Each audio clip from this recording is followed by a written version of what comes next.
argison senua, izan zeinan baludi guztia, izan zeinan ludi guztia, biratu zuben lemengoa.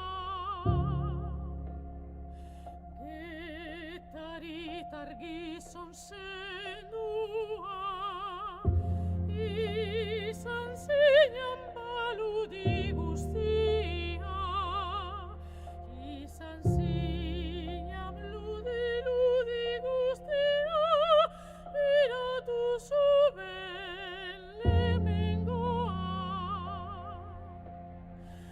Zarebilteak ireki zuten gizonarentzat itxasoa, erakutzirik ondorengoei zein handia zendu. Llega al puerto de San Julián. Llevaban ya 8 meses de exploración y aventura en la mar, sin tan siquiera imaginar que solo 18 de los 239 marinos que zarparon estaban predestinados a finalizar la gesta náutica más relevante de la historia de la navegación. Erakutzirik ondorengoei zein handia zenduko gogoa.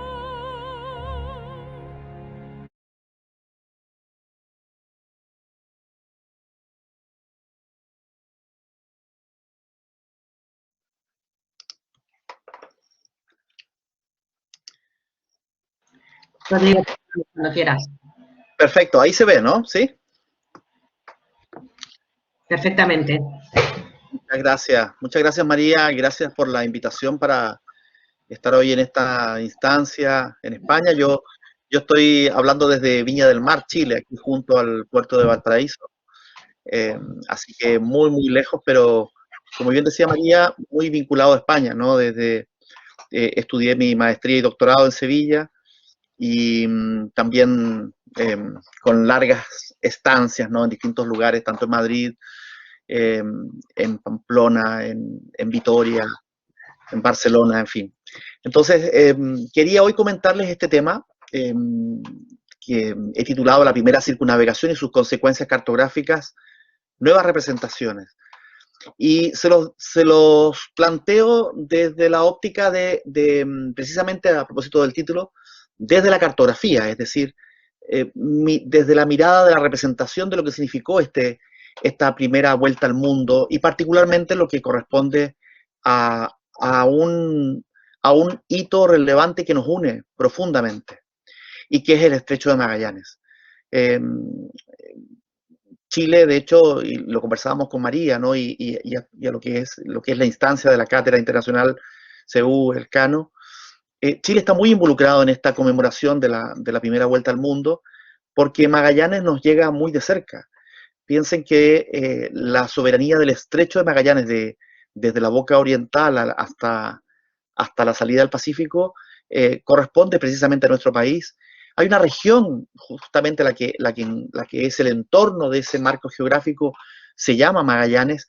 Hay un gentilicio que es muy significativo para los chilenos, que es la región, el ser magallánico, y por lo tanto, para nosotros, como chilenos, hoy estar en este tipo de conmemoración lo sentimos como una obligación, ¿no? Una obligación, una sentida obligación de recordar a un personaje que es muy relevante en nuestra historia, porque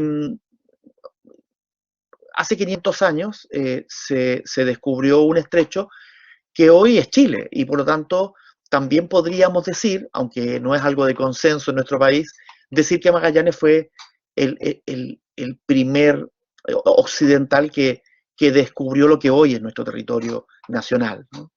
Tradicionalmente siempre se habla de las expediciones desde el Cusco, es decir, desde el norte, salidas desde el año 1536 en adelante, como los que fundaron o formaron desde la óptica hispana este territorio llamado Chile.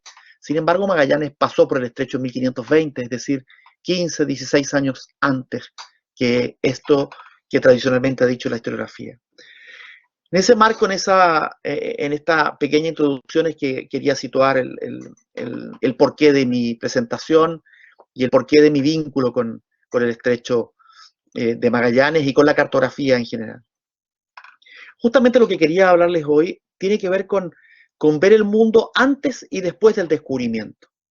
Es decir, antes y después de esta primera circunnavegación. ¿Cómo era la geografía, la cartografía? ¿Cómo se representa el mundo inmediatamente antes de la expedición de Magallanes?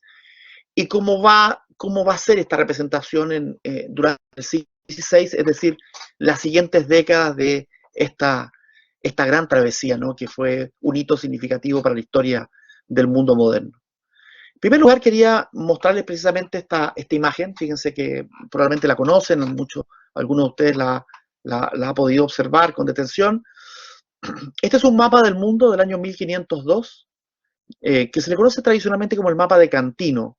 Se encuentra en la Biblioteca Universitaria de Módena, en Italia, y que representa el mundo con el Tratado de Tordesillas, que ustedes ven ahí a su izquierda, ¿no? En esa línea de norte a sur, de polo a polo. Observan una de las primeras apariciones de este nuevo mundo, que aún para entonces no tenía nombre.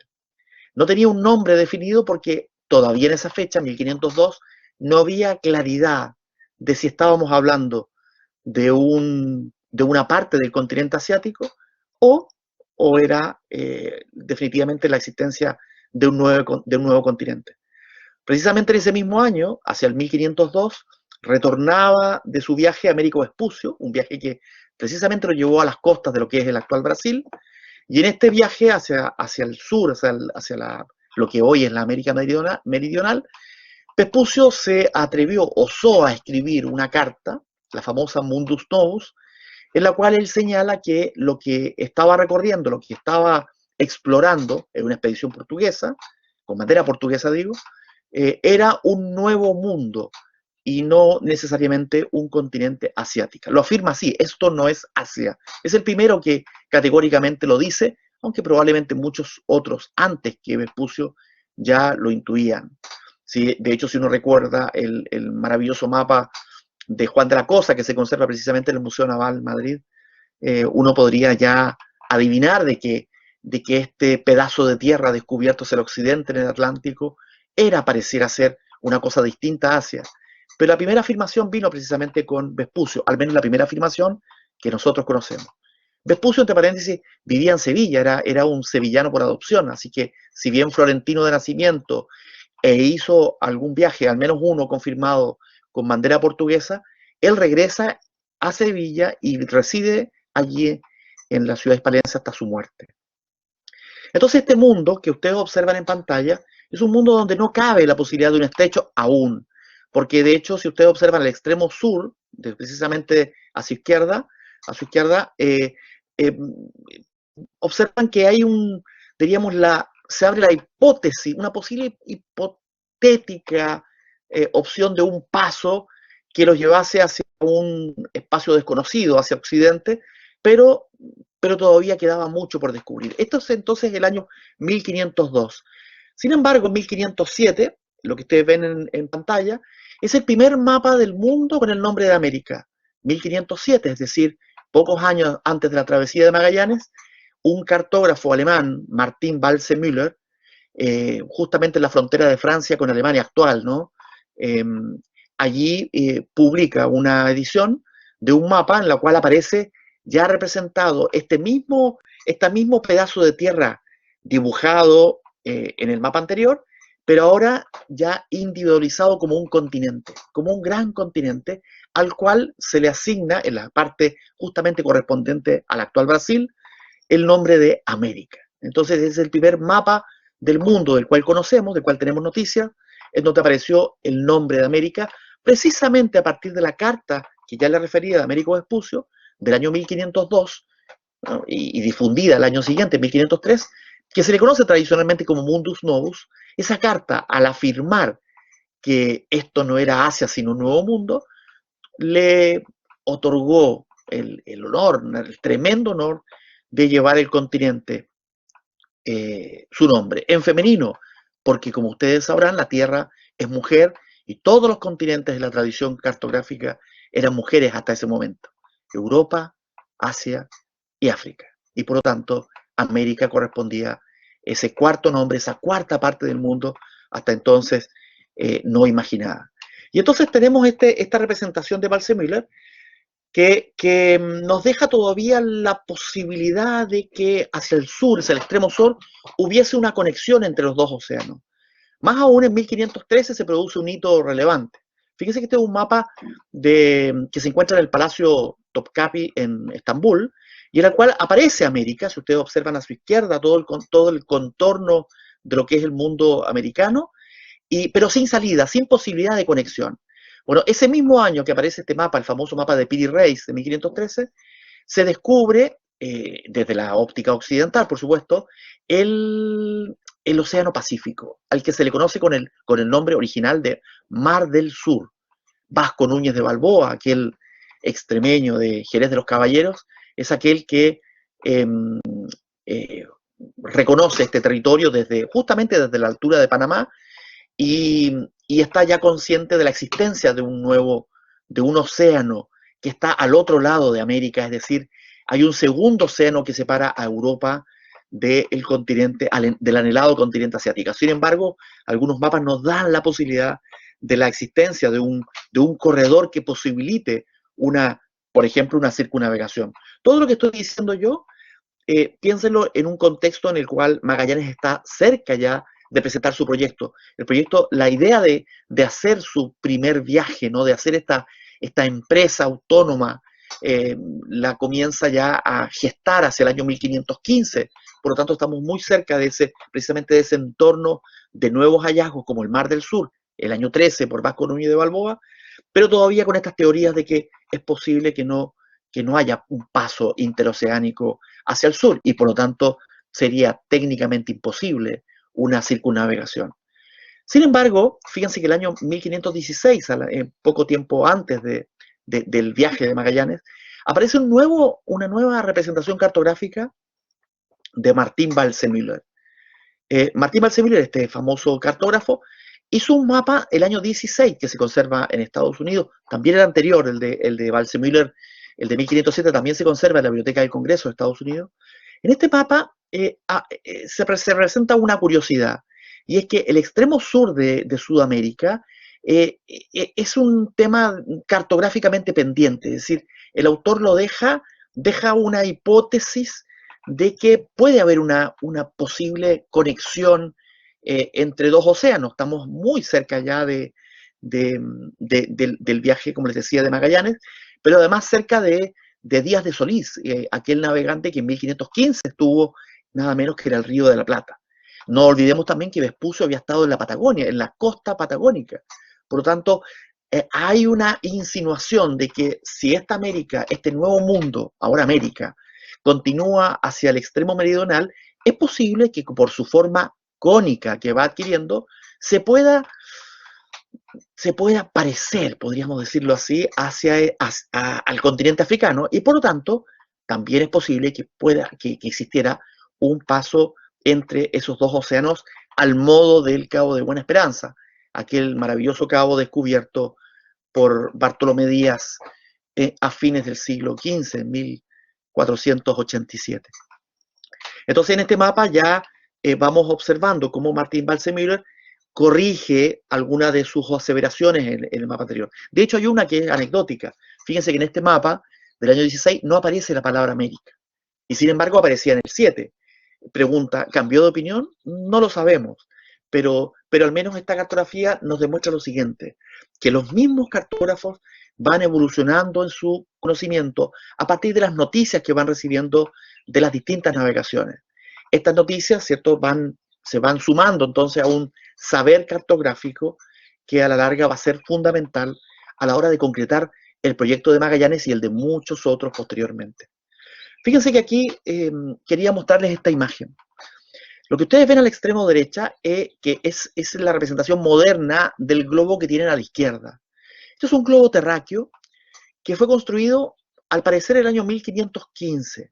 La versión que tiene la derecha es una versión del año 1520, es decir, ambos antes y durante el viaje de la primera circunnavegación.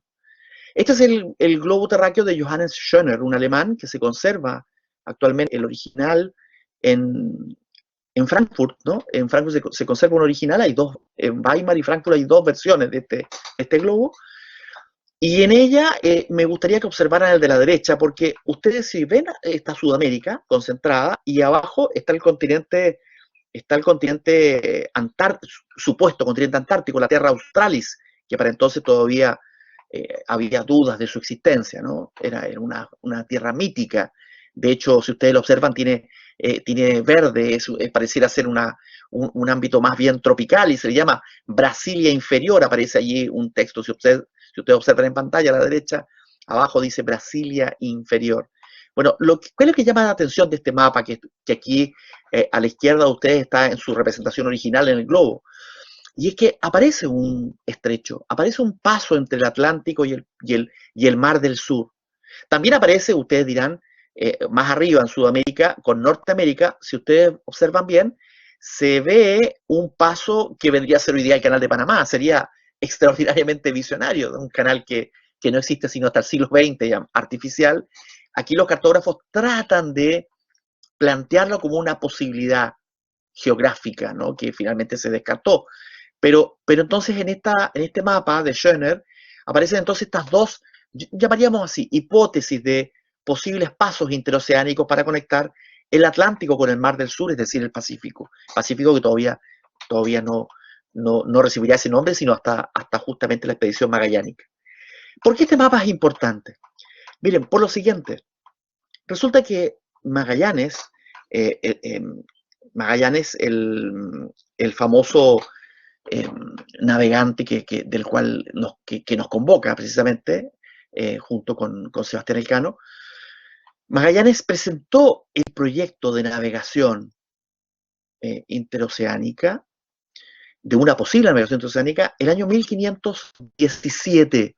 Es el momento en que presenta al menos las primeras ideas que se concretan finalmente con la reunión con el emperador Carlos I, con el rey Carlos I en ese entonces, en 1518, ¿no? En Valladolid. En esa reunión, que finalmente se concreta a principios del año 18, según testigos, entre ellos nada menos que el mismo Bartolomé de las Casas, el fraile que más tarde sería famoso, ¿no? por su obispado en Chiapas y por sus obras, algunas de ellas polémicas, Bartolomé de las Casas señala que Magallanes, en esa reunión que tuvo con el rey, llevó un globo terráqueo en su mano. Llevaba un globo terráqueo que no tenía que haber sido muy grande en términos de dimensiones, manual, y que impresionó mucho a los asistentes a la reunión. Ha habido muchas hipótesis de cuál es ese globo terráqueo. De hecho, Antonio Pigafetta, que es el cronista del viaje, que ustedes seguramente ayer escucharon de su importancia, Antonio Pigafetta dice en una de sus afirmaciones en el famoso diario, ¿no? A bordo del diario de viaje, que Magallanes había usado un globo o mapa de Martín Behaim, Martín de Bohemia, un famoso cartógrafo alemán que tuvo una larga estancia en Portugal. Es difícil que el globo de Martín Behaim haya servido a Magallanes porque el globo de Martín Behaim fue confeccionado en 1492. Todavía se conserva en Nuremberg, en el Museo de Nuremberg, en Alemania. Pero ese mapa no deja entrever la posibilidad de un estrecho, al contrario, ni siquiera aparece América en el mapa.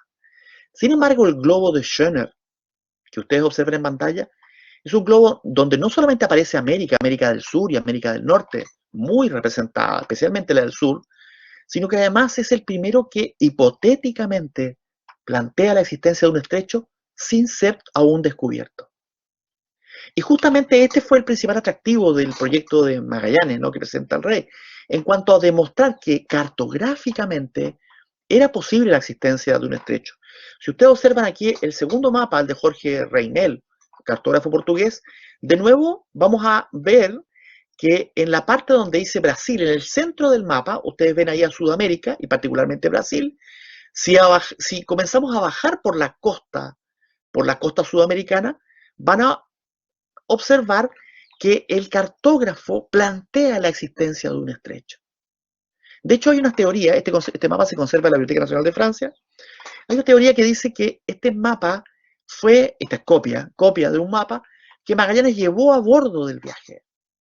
Y ¿cuál sería la afirmación de esta teoría?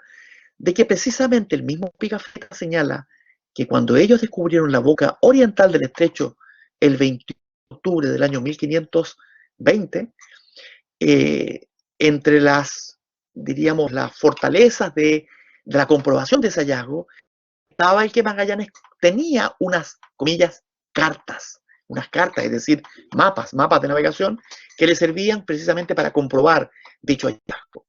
Se cree que una de las cartas que llevaba a bordo era una copia de este mapa de Rainel, y en este mapa nuevamente se fortalece la idea de que existía un estrecho antes de ser descubierto, es decir, que los cartógrafos ya aseveraban la existencia de un paso antes de comprobarlo empíricamente. Precisamente hay algunos autores, como un destacadísimo historiador que se llama Juan Gil, sevillano, miembro de la Real Academia de la Lengua. Juan Gil, revisando toda la documentación portuguesa existente en España, en Sevilla, más la investigación realizada en Portugal, llega precisamente a plantear de que fue el mapa de Schöner el que llevaba en sus manos Magallanes al momento de la entrevista, y esta cartografía entonces nos deja, nos hace visible de que cuando se iniciaban estas grandes travesías, había al menos un sustento cartográfico que animaba a los navegantes a continuar estas tremendas y peligrosas travesías que, de no ser por la ayuda de la ciencia, difícilmente podían llegar a buen puerto.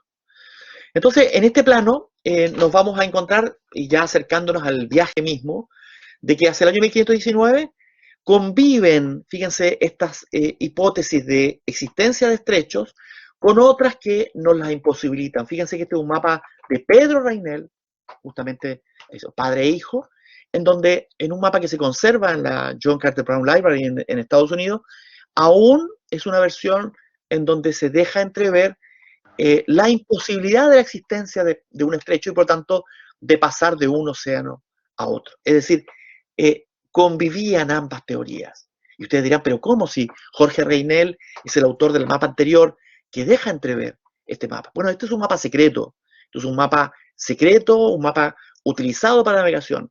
Este otro es un mapa que adorna un corpus, podríamos decir un álbum, y por lo tanto aquí parece ser menos diligente y cierra la posibilidad de la existencia de este paso interoceánico. Podríamos deducir que este mapa que están mirando es anterior en meses a este otro, que coincide precisamente con la fecha del zarpe. El zarpe, no olviden que fue desde Sevilla en agosto del año 19 y desde Sanlúcar en septiembre, 20 de septiembre de 1519.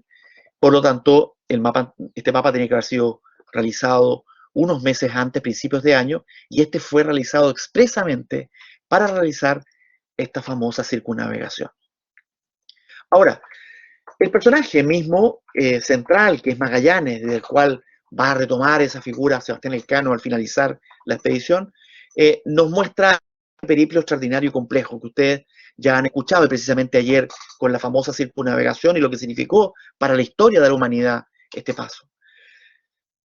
Nos convoca acá es saber, bueno, ¿y qué pasa cómo la cartografía recibe esta experiencia? ¿Cómo la cartografía, diríamos, repercute en lo que va a ser la existencia de este estrecho?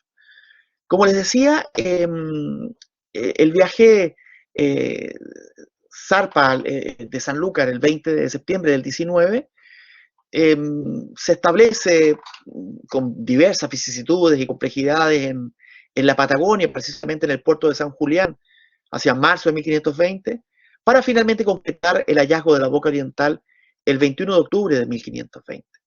Generalmente en los viajes, en las travesías posteriores, ¿no?, en la historia de la navegación, siempre había gente que de alguna otra forma podía contribuir de manera cartográfica, ¿no? a los distintos hallazgos, a las distintas observaciones que iban realizando. Si no había cartógrafos, los mismos pilotos, ¿no? Y el mismo capitán, el comandante,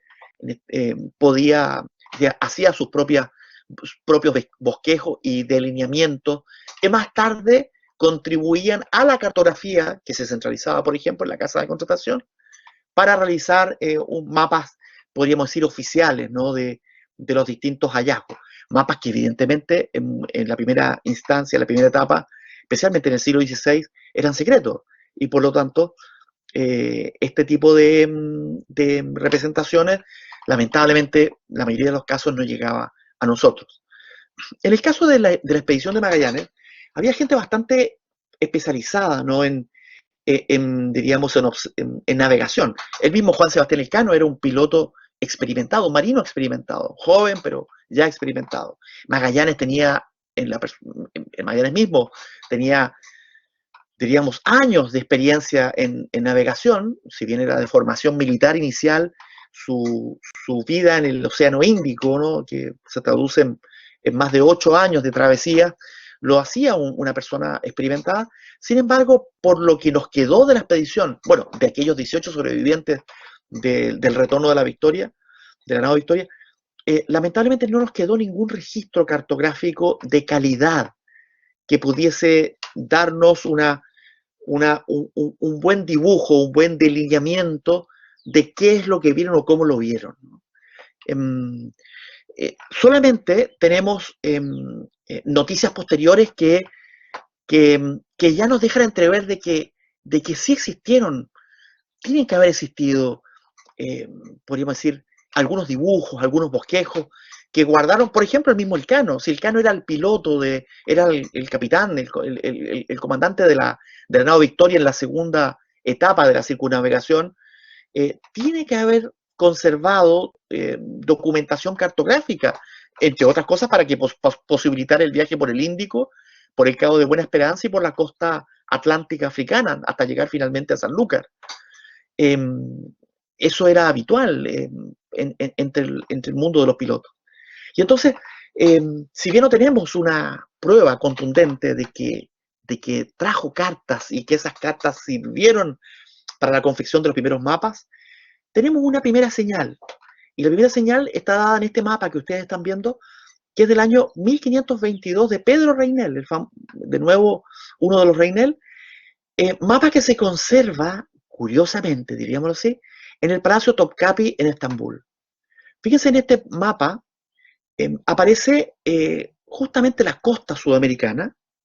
Si ustedes observan el mapa superior, la costa sudamericana, y la costa sudamericana rumbo hacia el polo, del cual aún no hay noticias, ¿no? En este caso se aborta la idea de la existencia de una tierra austral, de una Antártica, no existe esa posibilidad, pero sí se observa la existencia de un estrecho, y se hace alusión a que ese paso es el paso de Fernando de Magallanes, de Magaláes, ¿no? ¿Quién hizo esta afirmación? Bueno, si es Reinel que redacta, como se cree, ¿no? Está en portugués, efectivamente está Fernão de Magaláes, el estrecho. Si ustedes lo observan más en detalle, ahí está el mapa inferior, se observa, ¿no? el cómo está en este mapa mundi, en este mapa, diríamos, antártico, del círculo antártico, observamos entonces esta primera afirmación. Ahora, ¿cuál es la novedad de este mapa? Que está datado del año 22 y el 22 regresaron. Y regresaron en septiembre del 22. Por lo tanto, entre septiembre y diciembre de ese año ya hay noticias. Y ya hay noticias porque probablemente hubo bosquejos. O a lo mejor no los hubo, pongamos en ese caso. Si no hubo bosquejos, alguien al menos lo describió. No hubo ninguna otra representación, no hay ninguna otra representación cartográfica del estrecho contemporánea, digamos. Aparte de esta, no, salvo la que aparece el año siguiente, el año 23, ya a un año de las noticias del estrecho, en la cual un cartógrafo español, o sea, Nuño, o sea, de la escuela diríamos, de la Casa de Contratación de Sevilla, a eso me refiero, que hoy se conserva en la Biblioteca Real de Turín, aparece esta carta náutica del año 1523, y en la cual claramente el extremo sur aparece la existencia ya del Estrecho de Magallanes confirmadísima, ¿no? Y confirmadísima a partir de las noticias que probablemente daban sus contemporáneos, sus testigos. Y quizás en ese sentido nos ayuda mucho a entender estas afirmaciones con un propio dibujo, un dibujo que apareció ya, diríamos, en un manuscrito del año 1524, pero que probablemente fue hecho antes, hacia el año 1520, el mismo año del hallazgo del estrecho, que es el de Antonio Pigafetta, el famoso cronista, el que iba a bordo, uno de los 18 sobrevivientes. Si ustedes observan el mapa de la izquierda, es un mapa donde aparece Antonio Pigafetta en una versión francesa, ¿no?, del año 1524, que se conserva en París, y en ella aparece el estrecho de Magallanes en sentido inverso, ¿no?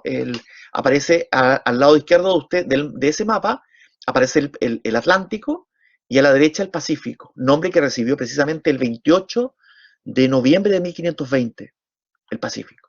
Ahora, lo que queda claro de Pigafetta, y eso los que estudiamos cartografía histórica, es que Pigafetta, no era un cartógrafo, no sabía de cartografía, y sin embargo nos hizo este bosquejo, un bosquejo esquemático, bastante alejado de la realidad, de cómo es el estrecho. Pero sin embargo es el primer intento, podríamos decir es el primer mapa individual que conocemos precisamente del hallazgo de este estrecho, que es clave para entender la circunnavegación. No olviden, sin estrecho no hay circunnavegación. Hubiese sido imposible conectar este mundo, probarlo empíricamente como circunnavegable si no hubiese sido por la existencia de este paso. Aquí a la derecha ustedes tienen una versión italiana del año 1800, una copia de otras de las versiones de Pigafetta y que se conserva y que nos muestra precisamente ese estrecho ahí en la parte norte del mapa. A todo esto, el por qué está este mapa invertido, muy propio de la navegación, que el norte estaba, la representación del extremo sur está, digo, al norte, porque se sube en grados, es decir, uno va ascendiendo hacia el sur, va de los 40, 50 grados, 60, latitud sur, 70, es decir, la ascensión en grados hace que precisamente la representación de los mapas sea inverso a lo que nosotros estamos acostumbrados. Uno siempre tiene la idea, especialmente desde España, ¿no?, donde uno está, que cuando uno va hacia América baja, ¿no?, pero en realidad sube en grados latitudinalmente, y por lo tanto en la nomenclatura náutica uno está subiendo, no bajando, ¿no? Al menos en aquella época era más usual, ¿cierto?, ese tipo de léxico. Hacia el año 26, y seguimos avanzando, se concreta la circunnavegación. Ya había pasado 4 años del retorno de este maravilloso viaje realizado la mitad por Magallanes y la otra mitad por Juan Sebastián Elcano. Y en este viaje entonces aparecen las primeras ya representaciones del mapa mundi con el estrecho confirmadísimo, aunque con algunas dudas cartográficas que se van a extender por el tiempo. Primero, no se sabe cómo es el resto de la costa sudamericana del Pacífico y se deja pendiente. De hecho, mi tierra, Chile, allí está representado en forma bastante hipotética. No hay aún contacto con el extremo sur. Tampoco las expediciones desde Panamá habían logrado llegar todavía hacia lo que era el gran imperio inca, y por lo tanto lo que representa Juan Vespucci es diríamos, un planteamiento, una posibilidad de una posible forma de este continente austral. Y la otra gran duda cartográfica es qué hay al sur del estrecho. Es decir, si Magallanes observó la costa sur del estrecho de Magallanes, a la que denominó Tierra de los Fuegos, posteriormente sintetizada en Tierra del Fuego, la hipótesis de Magallanes y Pigafetta, su cronista, y de quienes fueron testigos, entre ellos Elcano, es que se estaban refiriendo a que la Tierra del Fuego era parte de la Tierra Austral. Es decir, que no era una isla, por eso no le llaman isla Tierra del Fuego. Es una Tierra del Fuego, es una tierra, por tanto es una masa terrestre que está conectada con otro espacio geográfico. Y allí resurgía entonces nuevamente la idea de la existencia de una tierra austral. La tierra austral era aquel espacio geográfico ya representado en tiempos de Ptolomeo, desde el mundo antiguo, desde el mundo romano, en tiempos del Imperio Romano, en la cual se creía la existencia de una masa terrestre, las famosas antípodas. Eso todavía se mantenía vivo y por eso en el mapa de Vespucio aparece al fondo abajo la tierra austral, la tierra, perdón, del fuego, pero una tierra del fuego que está separada evidentemente del continente americano, pero diríamos todavía en una marca hipotética. Entre paréntesis, Vespucio era sobrino de Américo Vespucio, que también residió unos años en España e hizo este maravilloso mapa que se conserva hoy en Nueva York. Entonces, este tipo de representación es la que nos va ayudando a ver cómo el mundo se va conformando. Este Diego Ribeiro, ¿no? El otro cartógrafo portugués al servicio de España, ¿no? Que trabajaba en la casa de contratación, también nos posibilita ver cómo se va el estrecho de Magallanes, es el punto de conexión entre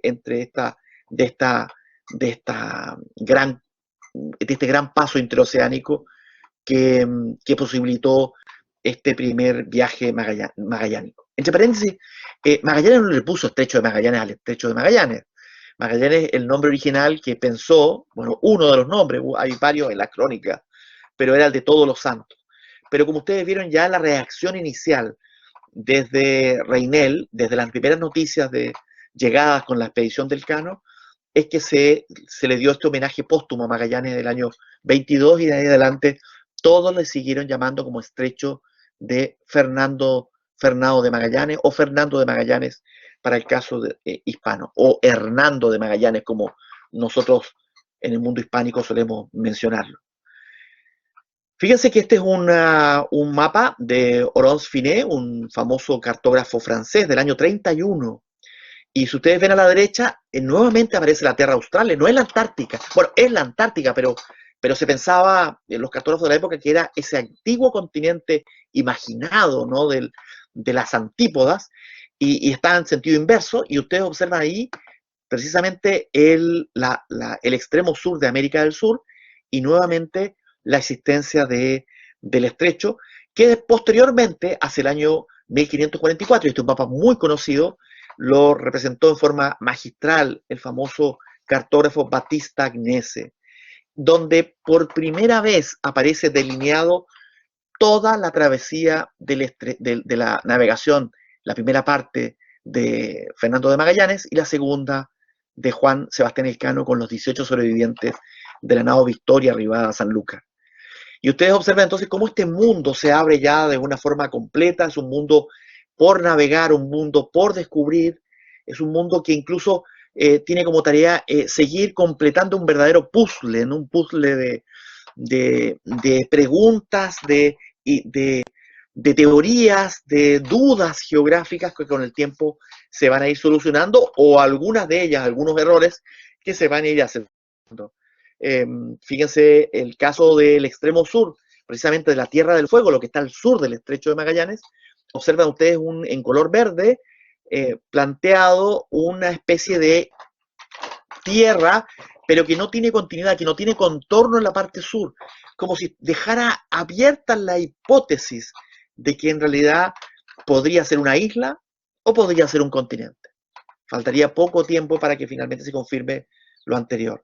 También observamos en este mapa mundi mucho más claro lo que fue la tremenda travesía, tanto de Magallanes, liderada por Magallanes desde el estrecho hasta las Islas de los Ladrones y posteriormente Filipinas, o la tremenda travesía realizada por Juan Sebastián Elcano desde Indonesia hasta el Cabo de Buena Esperanza y posteriormente a Sanlúcar, pasando por las islas del Cabo Verde. En ambas travesías, que desde el punto de vista de navegación eran realmente muy, muy difíciles de concretar, muy difíciles de haber tenido éxito, finalmente con costos bastante altos, finalmente se logró cumplir los objetivos, ¿no? Si observamos cómo evoluciona la cartografía, vámonos nuevamente a un caso que se conserva en la Biblioteca Nacional de España, ¿no? En Madrid. En esta Biblioteca Nacional se conserva un manuscrito precisamente del Islario General de Alonso de Santa Cruz, y aparece por primera vez un mapa español del Estrecho de Magallanes. Y ahí vemos de nuevamente en esta observación inversa, ¿no? La observación inversa de ver diríamos, la representación sur-norte, el sur arriba, abajo el norte, la tierra o isla del Estrecho de Magallanes, ahí deja la duda si es una tierra o una isla, es decir, hay una duda cartográfica aún no resuelta, pero sin embargo este mapa, que ya podría ser diríamos, podría ser una representación cartográfica apoyada en otros testimonios de los viajes siguientes de la expedición de Magallanes. Fíjense que después de la primera circunnavegación de Magallanes Elcano vino el intento de Loaiza, precisamente desde el año 25, que lamentablemente significó la muerte de Juan Sebastián Elcano en el Pacífico. Bueno, las noticias de los sobrevivientes de aquel viaje, posterior a 1540, cuando finalmente regresan a España, las primeras noticias, entonces ahí observamos cómo el estrecho se va representando de una forma mejor. Hay, por supuesto, espacios imaginados, pero ya hay, por ejemplo, dos primeras angosturas en la entrada, en la parte, diríamos decir, a la izquierda de ustedes, cuando se ingresa al estrecho, hay dos angosturas y posteriormente un cabo donde hay que doblar hacia diríamos, en sentido inverso, que es el cabo Froward, ¿no? En la dirección noroeste. Ahí entonces observamos cómo en el Islario General de la Mar del Sur, en el Islario General, perdón, aparece este mapa maravilloso de Alonso de Santa Cruz. Y después, fíjense que hace el mismos años, 1542, América aparece por primera vez en la historia representado cartográficamente en forma individual.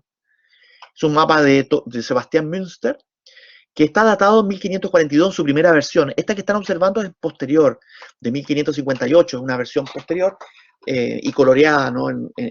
Con coloreado de la época.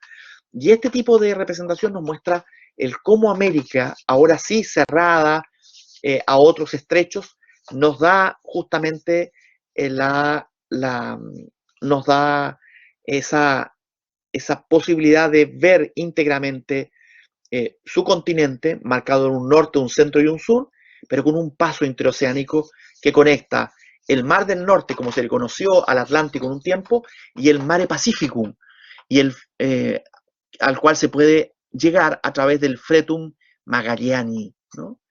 Observamos también de que aparece el Regio Gigantum, que es el reino de los gigantes, de los patagones, toda toponimia que aparece en el viaje precisamente de la circunnavegación. Este mapa tiene una particularidad también, y es que es el primero que retoma con fuerza, y podríamos decir que ya consolida el nombre de América al continente, porque aparece, donde ustedes observan Nus Orbis, en la parte verde, aparece la palabra Americam, y esta palabra Americam es la que finalmente se va a ir extendiendo a través del tiempo.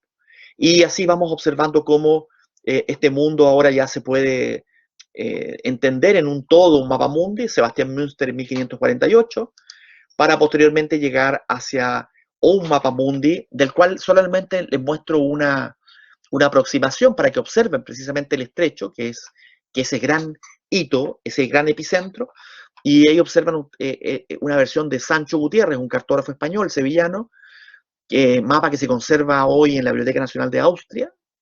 Fue un regalo de los Habsburgos a la corte de los Habsburgos de Austria. Hoy se conserva ahí. Y ahí ustedes observan cómo los mapas se van corrigiendo. Fíjense que esta es la costa de Chile, precisamente es la costa chilena, y este mapa tiene doble costa, una que se va alejando hacia el oeste y una que se va, en la línea verde, se va acercando a una forma cónica. Aparece abajo el estrecho, no se alcanza a leer acá, pero dice Estrecho de Magallanes, y aquí hay una descripción de cómo se va mejorando el conocimiento del territorio a partir de lo que es precisamente la navegación austral. Aparece el pueblo de Valdivia, aparecen distintas noticias sobre los habitantes del extremo sur de Chile, y todo ello posibilitado precisamente gracias a esta interconexión. Pasan los años, y nos encontramos con una segunda gran noticia de la historia de la cartografía. la segunda circunnavegación. Y la segunda circunnavegación se produjo en 1578, bueno, zarpa el 77 y el 78 es el gran momento del famoso corsario inglés Sir Francis Drake, pirata en América, conocido como pirata porque hacía actos de piratería, claramente, pero era un corsario inglés que después, observen, del año 1578, que es el año en que cruza el estrecho e inicia su travesía por el Pacífico, habían pasado tantos años desde la gran travesía de Magallanes y Elcano. Esto permite dimensionar lo que fue la navegación de Magallanes y Elcano, que solamente casi más de medio siglo más tarde pudo ser nuevamente concretada. Lamentablemente de esta travesía no se conserva la cartografía original, se perdió. Se perdió porque se conservó primero en Londres, en el Palacio Real, fue entregado a la reina Elizabeth, a Isabel, pero lamentablemente los originales se pierden. Sin embargo, aparece esta versión de Van Sipe, un cartógrafo holandés, que representa esta segunda circunnavegación y pone entonces a Drake como uno de sus figuras relevantes. Sin embargo, siempre de aquí en adelante, cuando se hable de Drake y se hable de los siguientes circunnavegadores del mundo, nunca se va a olvidar la figura de Magallanes y Elcano, porque Magallanes y Elcano fueron los primeros, y como bien se señaló seguramente ayer, a Elcano se le dio justamente ese honor de haber sido el primero. Y entonces, de aquí viene en adelante, entre los grandes marinos, los grandes navegantes, quién fue el segundo, quién fue el tercero, el cuarto y el quinto. Son la secuencia que está muy bien dibujada en la historia de navegación. De hecho, Cavendish, otro inglés, Thomas Cavendish, es el tercer marino que realizó una circunnavegación del mundo hacia el año 1587, en la misma década. Ahora, sin embargo, aparece la cartografía del estrecho de Magallanes, aparece noticias interesantísimas, como por ejemplo la de Pedro Sarmiento de Gamboa, del cual lamentablemente se nos ha perdido gran parte del levantamiento cartográfico que hizo en la zona descubierta por Magallanes y Elcano. Esta cartografía está totalmente, bueno, prácticamente perdida, aunque con algunas piezas dispersas. La que estoy mostrando en pantalla, fíjense que es una representación de la ciudad que se fundó en el estrecho de Magallanes en el año 1584, que se llamó la ciudad del rey Don Felipe, que fue el asentamiento hispano más austral del mundo, que lamentablemente tuvo una corta duración de apenas 2 años y medio.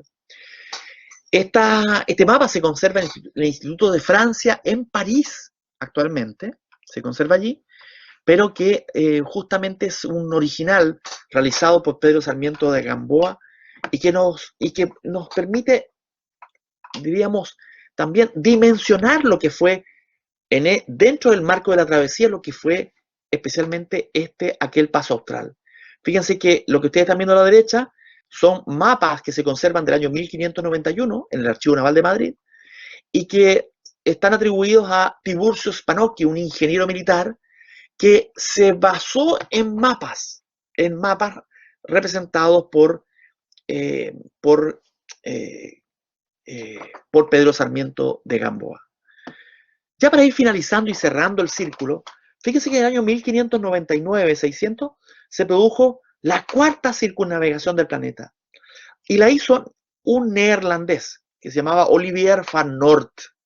Y Van Noort, al regresar de esta travesía, que también lo hizo por el estrecho, para hasta llegar a Indonesia y posteriormente cruzar por el Índico Atlántico hasta volver a los Países Bajos, Van Noort también entregó grandes noticias que posibilitaron un prolífico desarrollo cartográfico de este territorio que era soberanía de España, naturalmente.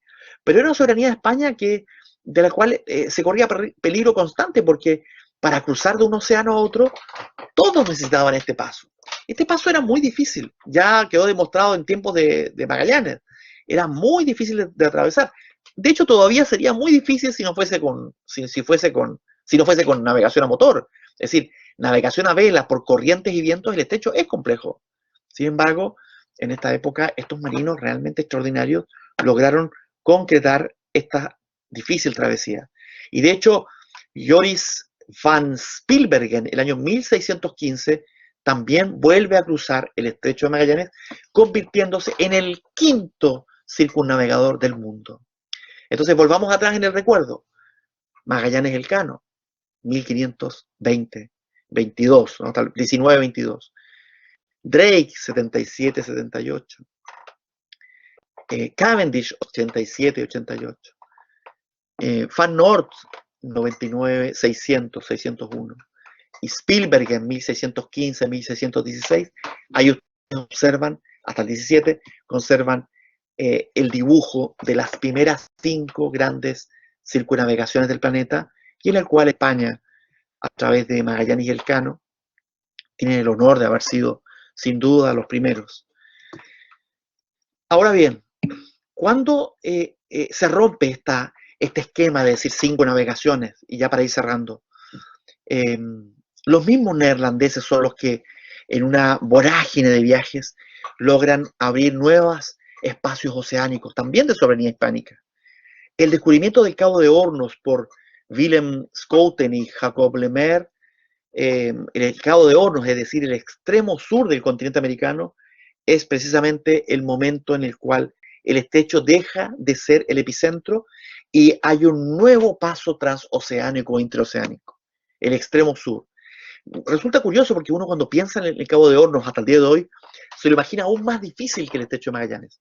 Pero fíjense, para navegación a vela era mejor el Cabo de Hornos que el estrecho, precisamente porque los vientos y las corrientes, que eran igual muy fuertes, eran más fáciles de sortear en la amplitud del mar abierto, antes que la peligrosidad de un estrecho que podía provocar un varamiento con resultado fatal, como había ocurrido varias veces.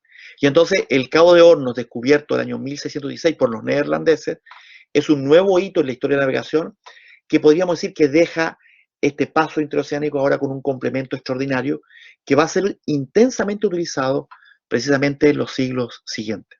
Pero España es precisamente la que termina cerrando el círculo de la historia de la cartografía de este espacio geográfico al servicio de la navegación global. ¿Cuál es? La expedición de los hermanos Nodal. En España no es tan conocida. 2 hermanos gallegos de Pontevedra que realizaron una travesía en 1618, precisamente hacia el estrecho de Magallanes y primero hasta el Cabo de Hornos, hasta el hallazgo neerlandés, para comprobar ese hallazgo hacia el extremo sur. Probaron la existencia o confirmaron la existencia de un estrecho en la zona del extremo de la Patagonia, que se le llama hoy día estrecho Lemaire, pero en ese momento se le denominó estrecho de San Vicente, y confirman la existencia de un cabo al que ellos llamaron Cabo de San Ildefonso. Los hermanos Nodal, junto con un piloto que se llamaba Diego Ramírez de Arellano, son quienes en la navegación hispana tienen una importancia estratégica enorme, porque son ellos quienes circunnavegaron el estrecho, circunnavegaron la isla Tierra del Fuego, comprobando empíricamente lo que ya se intuía, pero que empíricamente ahora el círculo se cierra. Tierra del Fuego era una isla que se podía circunnavegar completa. Se hizo un levantamiento cartográfico como el que está acá, o el que están ustedes observando en pantalla, que hoy día se conserva en la Biblioteca Nacional de España, y que entonces significa ya la confirmación de que España tenía nada menos que la soberanía de los 2 espacios más estratégicos que se podía imaginar el ser humano en aquel tiempo. Los pasos que permitían la interacción o la navegación entre el Atlántico, el Pacífico y el Atlántico. El estrecho de Magallanes y el Cabo de Hornos. Entonces he hecho este recorrido que va desde empecé en 1502, observen, es decir, después del mapa de Juan de la Cosa, y he llegado hasta 1620, ¿no? Que es precisamente esta representación cartográfica. Quería darles este dibujo para que observáramos cómo existieron nuevas representaciones en el sentido de cómo el mundo se va transformando, pero toda esta apertura, toda esta variedad de cartográfica, esta riqueza cartográfica, tuvo un extraordinario impulso en el momento en que se concretó esa primera gran travesía de la circunnavegación entre el año 1519 y 1520. Eso quería compartir con ustedes, así que les doy un tiempo para si quieren hacer alguna pregunta, alguna consulta. Feliz de compartir en lo que pueda. Muchas gracias, Rodrigo. Bueno, habrán visto, ¿no?, que lo que nos ha planteado es muy distinto a lo que estuvimos viendo ayer y precisamente me interesaba mucho tener esta conferencia porque la gesta de la primera circunnavegación, al final, una de los, digamos, de las consecuencias más importantes que nos deja precisamente es una nueva visión del mundo que se plasma en toda esa cartografía que nuestro ponente de hoy, Rodrigo, domina como pocos, ¿no? Y yo creo que en España tenemos a veces carencia de la cartografía, de conocimiento de la cartografía histórica. Pero no voy a hablar yo, voy a dejar que hablen ustedes. Tenemos una intervención en el chat de Augusto, que hablando de las distintas circunnavegaciones, dice, no fue la segunda, la de Drake, los supervivientes de la expedición de García Jofre de Loaiza llegaron a las Molucas y desde allí regresaron a España en barcos portugueses, entre ellos Urdaneta, que me acaba de regalar su libro Agustín Rodríguez González, que es un gran amigo y un gran historiador naval. No sé si quieres decir algo al respecto. Sí, claro. O sea, de hecho, hubo varios circunnavegaciones. Si contáramos a todos quienes precisamente dan la vuelta al mundo, son varios los circunnavegadores entre Magallanes y Drake, ¿no? Porque en la expedición de Loaiza efectivamente hay personas que, bueno, como Urdaneta, que sobreviven y años más tarde permiten el regreso. Pero el mundo en la historia marítima se considera circunnavegación a quien inicia el viaje y termina el viaje en forma continuada, ¿no? Y en ese sentido, claro, se le da el mérito a Drake por haber sido él quien inicia y termina el viaje durante la misma expedición. Pero indudablemente el arribo de los sobrevivientes, incluso del viaje de Magallanes, que son más tardíos, como Gómez de Espinosa, que estuvo años preso también en la zona de Indonesia. Es decir, son varios los recuerdo. E incluso más, hay algunas personas que hicieron doble circunnavegación, es decir, por ejemplo, y son totalmente silenciosos en la historia. Fíjense que hay uno de los 18 sobrevivientes del viaje, fue Juan de Aquisgrán, uno de los marinos que era de origen alemán de Aquisgrán, no de Aachen, ¿no? Bueno, Juan de Aquisgrán fue en la segunda expedición, también en la de Loaiza, y sobrevivió. Por lo tanto, podríamos decir que Juan de Aquisgrán dio 2 veces la vuelta al mundo, en el primer y en el segundo circunnavegación. Pero claro, no se le reconoce en el sentido de que esta segunda circunnavegación fue la de Loaiza, tan accidentada que finalmente Jofre de Loaiza, que no se le reconoce. Pero sin duda que hay que tomar en consideración, y yo en lo personal lo tengo muy presente, pero claro, Drake se le da ese mérito, y estas 5 que yo les mencioné, si hiciéramos una sexta, entre paréntesis, no quise llegar a la sexta, para no extenderme, fue la de Schouten y Lemaire, pero tampoco se cuenta mucho porque Schouten y Lemaire fracasaron cuando llegaron a Indonesia, a la zona de Indonesia. De hecho, Lemaire muere en el viaje, y Schouten quedó ahí a la deriva y se subió a la embarcación de Spilbergen. Por lo tanto, cuando regresa Spilbergen a los Países Bajos, llegó con Schouten. Por lo tanto, uno podría decir, la sexta también es neerlandesa. Pero en realidad es la quinta, es la misma, ¿no? Muchas gracias. Tenemos otra intervención, no sé si lo estás leyendo en el chat. Augusto, que nos dice, también Martín Ignacio Loyola, un fraile franciscano, que fue el primero que circunnavegó 2 veces el mundo en ambos sentidos. Claro, no sé si quieres comentar algo. No, sí hay te digo, hay material, ¿no? Para observar quiénes fueron los grandes próceres, muchos de ellos olvidados por la historia, sin duda. No sé si tenemos alguna pregunta, gracias. ¿Alguna pregunta de las de levantar la mano? No de chat, sino de hablar. Si alguien quiere preguntar. Lo que está claro es que esta conferencia no ha dejado indiferentes, porque ya ves que realmente entre nuestro público hay muchas personas que han leído, el tema es muy interesante y por eso van haciendo sus aportaciones. No sé si alguien más querría preguntar. Pues yo voy a aprovechar para hacerte, yo tenía un montón de preguntas que no voy a hacer todas obviamente, pero sí 2 ideas por si podrías abundar un poquito más. Por una parte, algo que has mencionado al principio y que es fundamental, que es todo el tema de la cartografía como secreto de Estado, ¿no?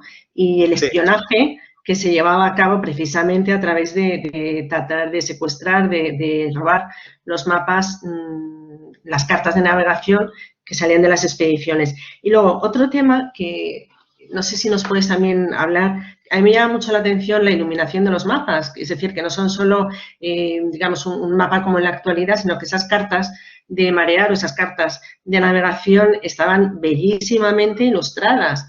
Y no sé si a lo mejor nos puedes contar pues, cuál es tu favorita o qué imágenes te han llamado más la atención de las que aparecen. Porque al principio, cuando no se conocía el mundo, eran los dragones, ¿no? Estos monstruos que poblaban los océanos.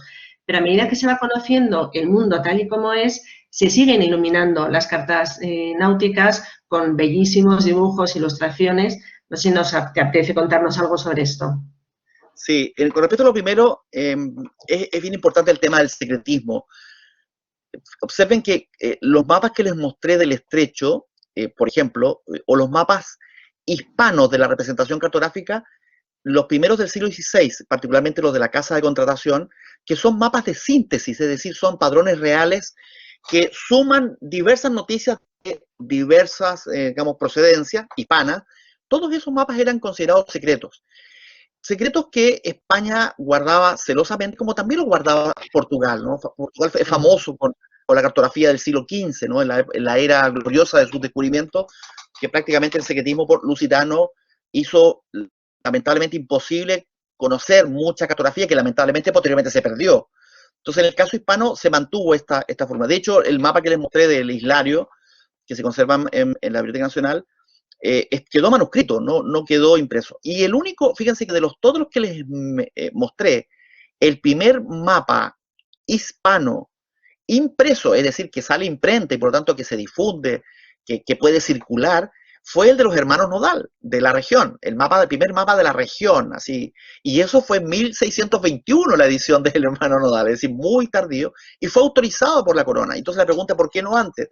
Bueno, porque se consideraba que si tú dabas información, era facilitar justamente la navegación de los enemigos de España, como por ejemplo los que mencioné, Drake, Cavendish, Van Noort, Van Spilbergen, todos ellos eran enemigos de España y por lo tanto yo los muestro acá como, es decir, como la realidad de la historia marítima, pero era darle gratuitamente información privilegiada, información que debía guardarse. Ahora, era muy difícil guardar el secretismo cuando los propios marinos pues, muchas veces contaban o guardaban para sí algunos dibujos que no entregaban, ¿no?, a la casa de contratación, y lamentablemente algunos de esos dibujos son los que circularon. A Juan Vespucio, que lo mencioné ahí en el mapa, Juan Vespucio, que además es un lindo mapa, se le acusó de traicionar a la corona hispana difundiendo información más allá de las fronteras, no conocimiento.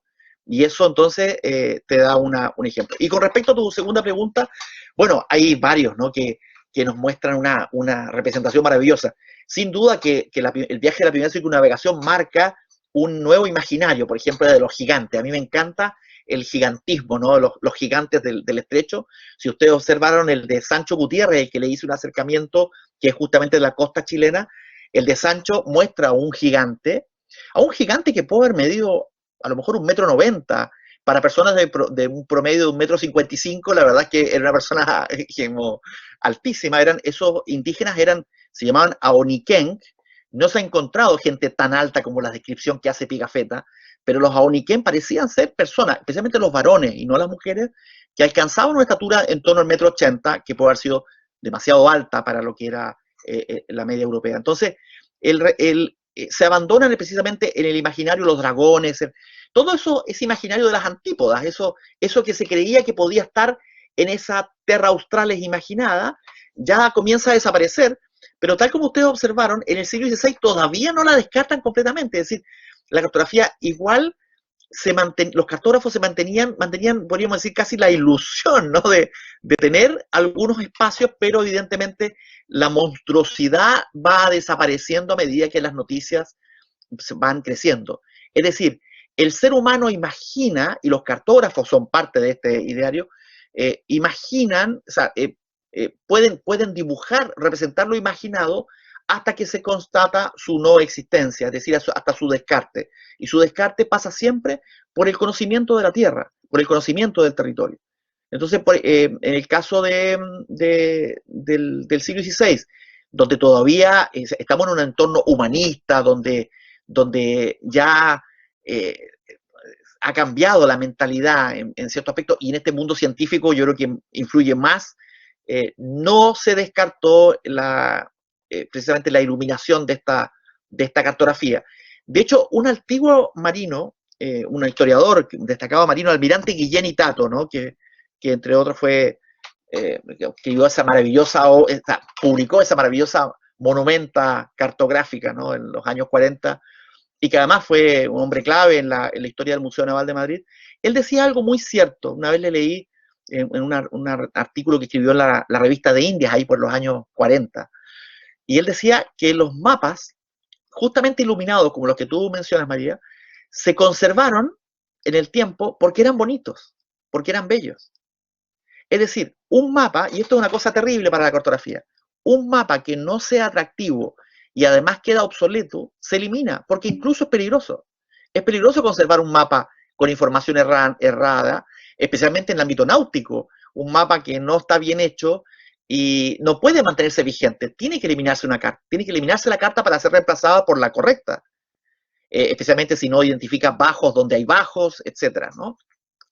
Pero decía Guillén y Tato que algunas de estas cartas eran tan lindas, tan bonitas, que terminaban regalándose en mundo diplomático, para que las pusieras ahí en pared, ¿cierto? Para que las guardaras en sus archivos. Y eso posibilitó la existencia de ¿cómo se llama? La supervivencia de esta cartografía. Pero lamentablemente lo que se perdió es lo que para nosotros en cartografía es lo más genuino, que son los bosquejos. Es decir, probablemente la expedición de Magallanes y Elcano, y por ahí alguien me preguntaba, comenta ahí que hay que darle mayor ímpetu al Elcano. Sí, hay que darle mayor ímpetu al Elcano desde la segunda parte del viaje, porque sin duda Elcano, o sea, esta circunnavegación no es circunnavegación si Elcano no toma el mando desde Indonesia hasta Sanlúcar. Bueno, croquis, digamos, delineamientos, dibujos, bosquejos, realizados seguramente por Elcano, que era el comandante, y además un buen piloto, o antes por Magallanes. Lamentablemente ese tipo de fuentes se perdían porque eran poco atractivas. Esa es la teoría de Guillén y Tato, y que yo, fíjense, han pasado más de medio siglo de aquel texto, lo sigo compartiendo absolutamente a partir de mi propia experiencia como investigador en cartografía antigua. Muchas gracias, Rodrigo. Y sí, estoy de acuerdo. De hecho, los que estamos en Madrid, creo que una visita muy interesante es a la sala de cartografía de la Biblioteca Nacional, que a veces lo tenemos tan cerca, y todos estos mapas maravillosos que nos ha enseñado, nosotros los tenemos aquí en Madrid, muchos de ellos, por supuesto, la Carta de Juan de la Cosa, que está en el renovado Museo Naval, pero bueno, son muchas cosas y no quiero robaros. Y pregunta Gonzalo, hablando de personajes olvidados de diversas expediciones, ¿se inició alguna circunnavegación desde América, entendida como un nuevo continente, que sus navegantes no fuesen europeos? La pregunta retoma las primeras, pero muy, muy interesante el senderismo de las cartas. Gracias. O sea, lo que preguntas es la de circunnavegación desde América. Sí, no hay, por lo menos en el ámbito, en el periodo hispano, ¿no? Le llaman también colonial, no hay noticias de circunnavegación. Hay teorías sobre la navegación. Ustedes han escuchado hablar de las teorías de Thor Heyerdahl de navegación ¿cómo se llama? En el Pacífico, entre las islas de Oceanía y la costa americana incaica, ¿no? Teorías que hasta el día de hoy dejan abiertas y dejan muchas nebulosas, pero circunnavegación desde América, al menos no tengo noticias en el periodo hispano, ¿no? Lo que sí hubo travesías extraordinarias, como el caso de Urdaneta, el galeón de Manila, por ejemplo, en el norte, las navegaciones desde el Callao hasta las islas de Oceanía, del cual también hay testimonio, es decir, muestran una rica historia de navegación hispana, que a veces, claro, como bien tú dices, mucha documentación está en la Biblioteca Nacional, en el Archivo Nacional, Histórico Nacional, para qué decir Archivo de India, en el Archivo de Simancas. Es decir, España guarda un tesoro de historia marítima. Bueno, se volvió el Museo Naval de Madrid y su archivo, que vale la pena dar a conocer. Yo creo que hay mucho, es decir, la propaganda no hispana le dio efectivamente mucha relevancia a estas circunnavegaciones que yo mencioné. Es decir, nadie, o sea, si tú analizas el mundo global, claro, Drake trascendió, Cavendish, los neerlandeses tienen mucha documentación.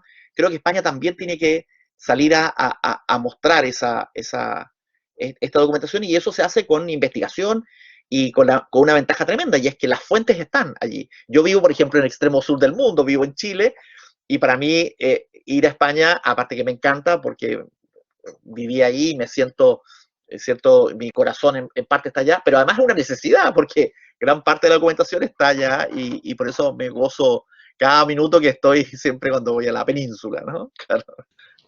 Muchas gracias. Así que se animen, Gonzalo, te puedes animar a trabajar sobre esos temas que tenemos también guardados, ¿no?, en el museo, en el archivo del museo. Y yo, si no hay más preguntas, no te voy a robar más tiempo, Rodrigo, te hemos exprimido hasta la saciedad, pero realmente el tema era muy interesante y no me queda más que agradecerte la espléndida ponencia, que aprovecho también para decir a los que nos están escuchando, estamos grabando las ponencias y dentro, cuando estén editadas, se colgarán en el canal de YouTube que tiene la cátedra, porque muchos van a querer volver a verla ahora con más datos y revisar esos mapas, esa cartografía tan bonita que nos has contado.